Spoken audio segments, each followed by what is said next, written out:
Hi, welcome to another episode of the Mostly Mike Show. Today we'll be installing a torque converter on my Coleman CT200U EX that you might already know from my other videos as Trail Force 1. If you're new here, you might want to check out the Trail Force 1 playlist.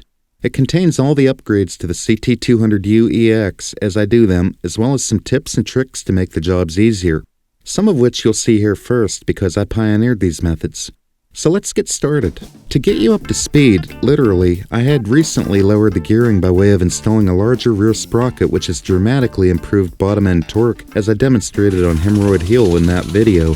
We're going to test this torque converter on some even steeper hills to see how much it further enhances Trail Force 1's performance. So real quick, what is a torque converter? This device, also known as a CVT or continuously variable transmission, replaces the centrifugal clutch and jack shaft.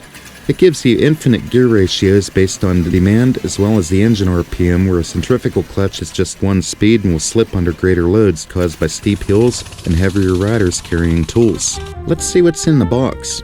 Everything that you should need, including the belt, the main body with the driven pulley attached, the drive pulley, shaft adapter, motor spacer mounts, and a ton of Go Power Sports stickers.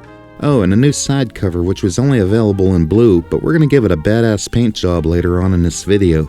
First we'll need to get the back wheel off the ground by installing a wooden block underneath. I purpose made this block for Trail Force 1 in another video, which I'll be sure to include the link above and in the description. Pull the 4 pins holding the side cover on. Needle nose pliers definitely help for the bottom pins. Just pick up on your cover a little bit and it kind of falls right off. I just put the pins inside the cover. Remove the drive chain as well as the jack shaft chain. Put them in a safe place. We're going to do the same thing with our front chain, or your primary chain. Just take your same pieces off. Now I'm going to be pulling the clutch off, which is this guy right here. I'm going to use my little DeWalt Impact. Now I'm not sponsored by DeWalt, although I'd like to be. I just have the 10mm driver bit. You don't have to use that. You could actually use any kind of socket, ratchet, air impact, whatever. And the clutch is held on with a 10mm bolt. If you use an impact on it like me, make sure that it's not untightened, or you can easily snap the head off, resulting in endless temper tantrums. Lefty-loosey, and we should be able to just pull our entire clutch right off. There's 4 bolts surrounding the motor shaft that hold the plate to the motor. Take our 10mm and remove the 4 bolts surrounding that shaft. Now if you look way in the back there, there's a bolt. I kind of just brought it in focus there. We're going to have to stick a wrench on that nut up under here. I'm going to stick my impact in from the opposite side. Okay, now located behind the jack shaft, you can see a 13mm nut, and I'm going to stick a wrench on it, and I'm going to go around the other side and use my 10mm impact ever so carefully. Spin that nut off and the bolt. Now you should be able to just pull your entire jack shaft assembly off the motor. And now comes the destructive part where some get a little queasy about doing. You have to cut this cross member out that goes from one swing arm to the other. I've read many articles stating that this is only to support the chain guard, which cannot be used with a torque converter anyway. But it is also not necessary for structural purposes according to the articles that I've read. So use your own judgment and proceed with caution. What most people do is they just slice it right on top of the frame here and use like an angle grinder, which leaves this weld and a little scab of metal, which may seem unsightly to some. Now I'm going to try something different. I got this rigid close quarters tubing cutter, which I'll leave some Amazon links for all the tools used in this video, but I'm going to try cutting this off with a tubing cutter to give it a little bit neater look, and I'm going to leave a little bit more of a stub sticking out. What I'm going to do is I'm going to go the largest, or the closest I can get to the bottom without this knob hitting the frame. So I'm going to start snugging it up right about there, and we're going to ring it right around the frame and just turn it. I go around usually 1 or 2 turns, and then you give this a little bit of a snug. And if it's hard to turn, just go a couple more rounds with it.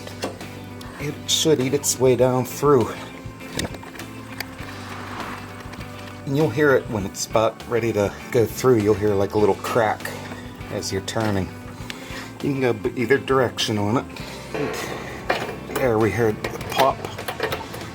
And it makes a nice clean cut. Doesn't make a mess.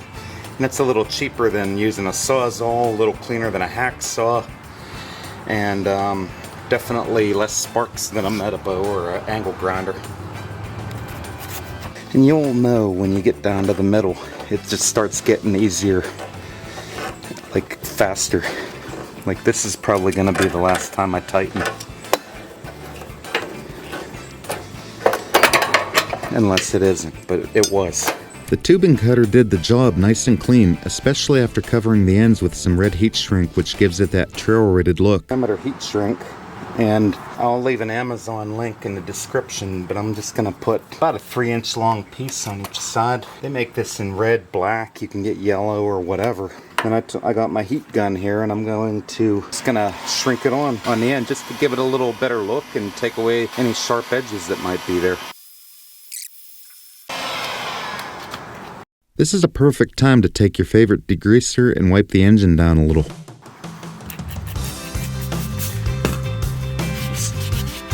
Make it look a little prettier while we got it all apart there. Everybody that knows me knows how I like to keep up on stuff like that. Next we're going to unbolt our motor. Beneath the oil fill there are 2 front mount bolts. We're going to loosen them.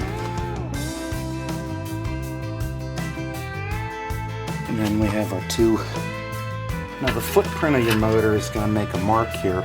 I'm going to actually take a magic marker or a pencil, mark the footprint of the motor, because I know that they align this later on. And it might save a little screwing around. You know I'm not going to throw these away.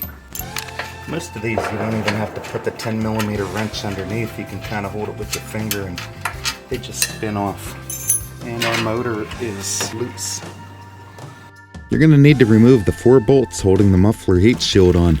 The instructions say to remove and not reinstall the muffler heat shield, but the muffler throws a shit ton of heat and in my opinion needs all the help that it can get to dissipate that heat. Now for me, on this particular one I had to slide the motor forward and kind of rock it to the side in order to get this sheet metal cover off the top.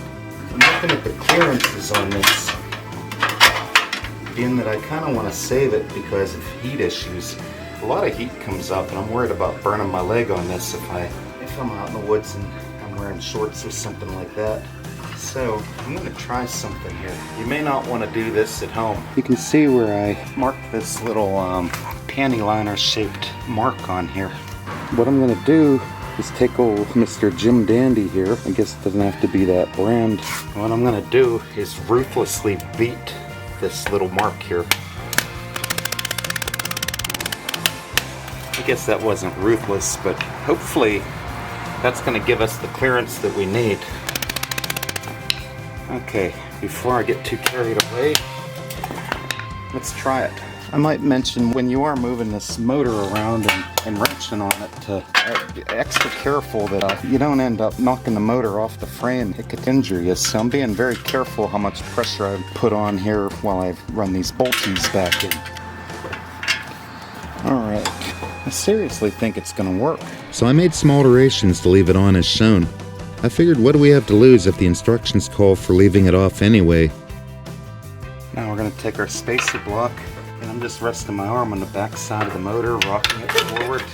I installed the front spacer first, only spinning the nuts on a few turns. Then rocked the motor forward to get the back spacer in. I just tightened the bolts finger tight at this time. As you can see, Jim Handy did a pretty good job of conforming to the frame by adding that little dent in there. Now we're ready to install the torque converter mounting plate assembly to the motor using the 4 bolts, flat washers, and lock washers. They don't need to be insanely tight. Now, when you put this on, you'll notice that right here in the back, there's like a heat shield that comes up around one of the jugs, or I guess the jug. I'm going to take Mr. Jim Dandy here, and I'm just going to give it a couple little love taps because it was putting a slight amount of pressure on that plate. And it wasn't giving it kind of a clean finish there, but now it's feeling pretty good. Now when you look at the plate that's on here, you can kind of see the inner bolt circle, and it's going to be, as far as I can see, the middle hole of each group of 3 that lines up with the motor holes. You don't want to go too tight. And that should be plenty. Okay, so in your hardware pack, you're going to have 7 of these flat washers. And what we're going to do is, okay, on the output shaft of the motor, we're going to just stack them, put them right in there. Next, you're going to take the key that you'll find in your little packet and just place it in that little keyway. Next, you're going to take the driver pulley, and you're going to see on the inside there's a keyway that coincides with that. And I'm just going to hold it all in one piece and line that part on just like that.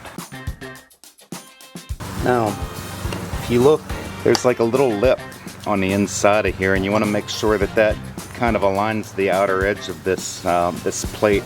You can see that lip on the edge. You can just kind of wiggle it until you can kind of feel it fit into that recess. That's kind of important.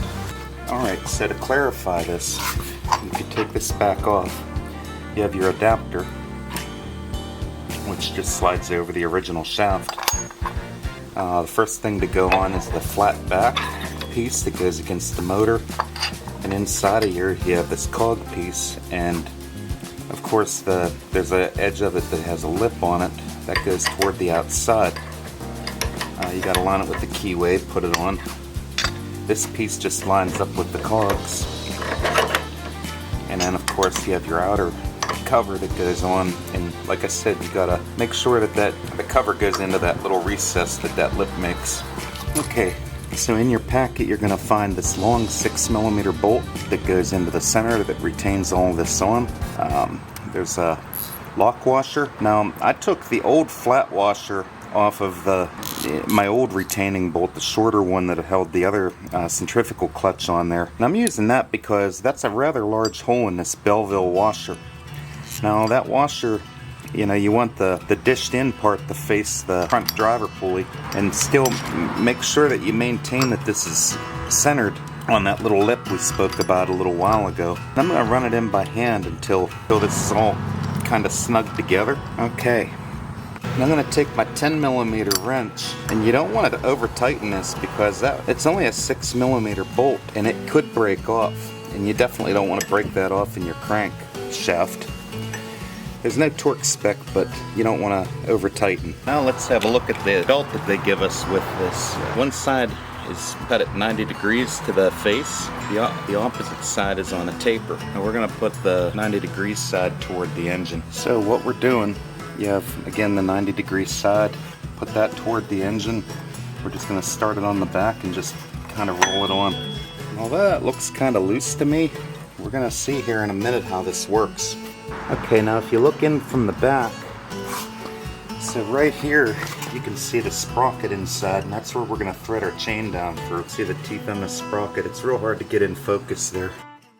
You can now install the chain, then align the motor while turning the back wheel to make sure everything is centered and not rubbing. When it's perfect in every way, tighten the 4 motor mounting bolts. And now would be a good time to tension the chain and adjust the brake if necessary. Alright, now we're ready to start it up and see what we got.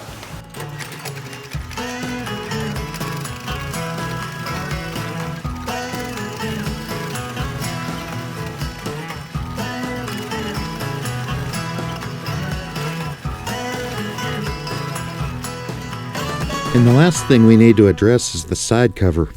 It has to be trimmed to fit, which we'll mark it with a Sharpie, then cut it.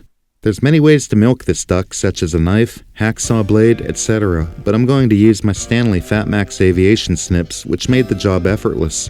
Although it's a trial and error thing. Just cut a little bit off at a time and check it, because it's way harder to add more material to the cover than to take more off. And let's try this one more time.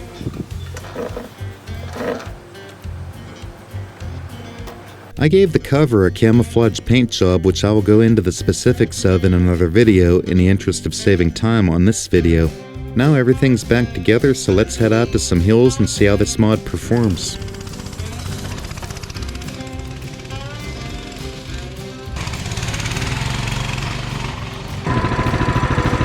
Okay, Okay, this is the hill. Let's see how good it does.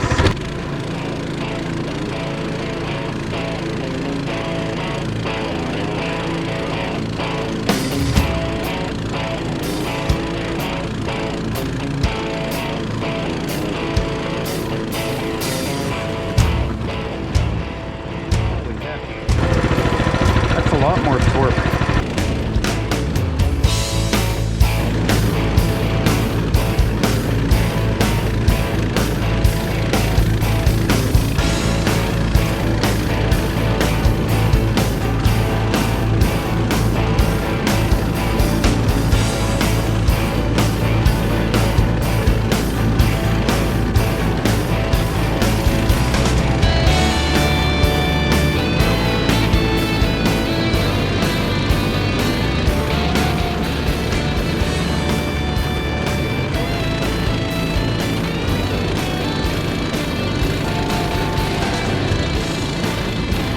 I must say that this is a very dramatic increase in torque. The GoPro really does not justify the steepness of the hills that I am climbing. The torque converter mod, teamed up with the 60-tooth rear sprocket, really makes Trail Force 1 as badass as it can be. I'll be doing more Trail Force 1 mods in the future, including a header pipe, throttle, foot pegs, headlight, handlebars, and many others. So subscribe if you're new here to stay in the loop. Now, I don't know if y'all can tell, but that was a pretty steep freaking climb.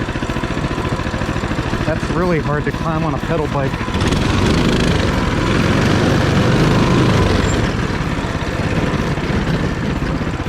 I don't know if you can tell how steep that comes off there. Thanks for watching, and I'll see you next time.